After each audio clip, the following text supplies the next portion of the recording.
తీసుకోమ్మా కింది తీసుకోమ్మా కూర్చోమ్మా. Okay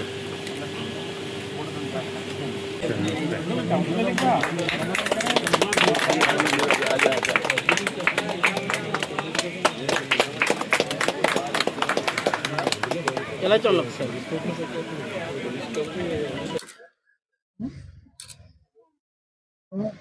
okay sir.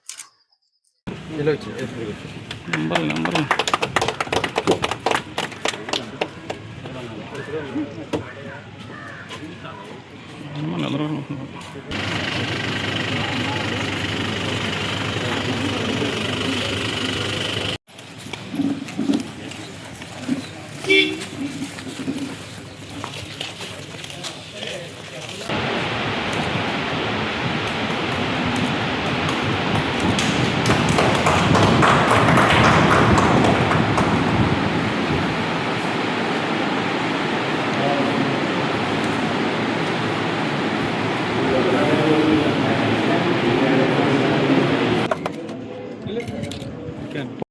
ప్రసాద్ ఒకసారి ప్రసాద్ ఓకే.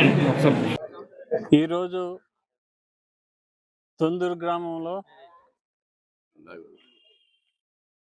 గ్రామంలో బండారుగూరు ప్రాంతానికి శాశ్వతంగా మంచినీటి సరఫరా ఏర్పాటు చేయడానికి 36,21,000 రూపాయలు నిధులు మంజూరు చేయడం జరిగింది.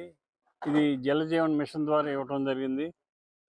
అలాగే రెండో పని, తొందూరు గ్రామంలో పిట్టా సత్యానంద్ ఇంటి వద్ద నుండి మండల పరిషత్ ఐతూరు వరకు సీసీ డ్రైన్ నిర్మాణం చేయడం జరిగింది. ఇది 10,50,000. ఈ నిధులు సిపి సాధారణ 15వ ఆర్థిక సంఘం నిధుల నుంచి ఇవ్వడం జరిగింది. తొందూరు గ్రామంలో ప్రథమ చికిత్సా కేంద్రాలయం మొదటి అంతస్తులో 6 పడకల హాల్ నిర్మాణం చేయడం జరిగింది. ఇది అంచనా విలువ 9 లక్షలు. ఇది రోజు మంచి కార్యక్రమం చేశాం. ఈ మైక్రో ఫిల్టర్ వలన నాణ్యమైన మంచినీళ్ళు ఇచ్చే అవకాశం వచ్చింది. ఎక్కడా కూడా కలుషితం లేకుండా ఫ్రెష్ వాటర్ ఇవ్వటం జరిగింది. మన ముఖ్యమంత్రి చంద్రబాబు నాయుడు గారు, ఉప ముఖ్యమంత్రి కళ్యాణ్ గారు, లోకేష్ గారి ఆధ్వర్యంలో మన భారత ప్రధాని నరేంద్ర మోడీ గారి ఆలోచన కూడా ఒకటి. 2028 వచ్చేసరికి ప్రతి గ్రామానికి చివరున్న ఇంటికి కూడా మంచినీళ్ళు ఇవ్వాలని ఆలోచన చేస్తున్నారు. ఆ ఆలోచన ప్రకారం ఖచ్చితంగా మంచినీళ్ళు అనేది ఇబ్బంది లేకుండా ప్రతి గ్రామానికి ప్రతి చివరి ఇంటికి కూడా ఇచ్చే ఏర్పాటు ఈ 2 సంవత్సరాల్లో చేస్తామని చెప్పి తెలియజేస్తున్నాను. మీరందరూ కూడా మంచినీళ్ళ గురించి ఇంకా ఆందోళన చెందవక్కర్లేదు. ఎందుకంటే జలజీవ మిషన్ మళ్ళీ తీసుకొచ్చాం. దీనివల్ల కోట్లాది రూపాయల నిధులు ఖర్చు పెట్టి మంచినీళ్ళకి వెచ్చించడం జరుగుతుంది. దానివల్ల మంచినీటి ఇబ్బంది అనేది ఏ ఒక్కరికి రాకుండా చేయాలని చెప్పి ఆలోచనతో ఈ ప్రభుత్వం నడుస్తుందని చెప్పి తెలియజేస్తున్నాను. ఎన్డీఏ కూటమి నాయకత్వంలో అభివృద్ధి ధ్యేయంగా పనిచేస్తున్నాం.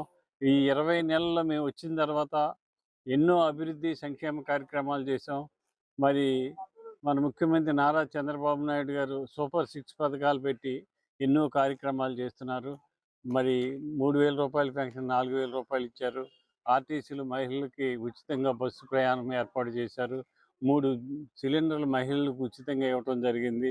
అలా అమ్మఒడి 15,000 ఈ కుటుంబంలో ఎంతమంది ఉంటే అంతమందికి ఇవ్వటం జరిగింది. ఇవన్నీ కార్యక్రమాలు చేసి రైతు దీవెన కింద రైతు భరోసా కింద 20,000 రూపాయలు వారి అకౌంట్లో వేయటం జరిగింది. ఈ అన్ని కార్యక్రమాలు కూడా ఈ రాష్ట్ర ప్రభుత్వం వచ్చిన తర్వాత, ఎన్డీఏ కూటమి అధికారంలోకి వచ్చిన తర్వాత బ్రహ్మాండమైన కార్యక్రమాలు చేస్తున్నాం. రాగల రోజుల్లో మరిన్ని కార్యక్రమాలు చేసి ఇది మంచి ప్రభుత్వం అని పేరు తెచ్చుకునే విధంగా పనిచేస్తామని చెప్పి తెలియజేస్తున్నాం.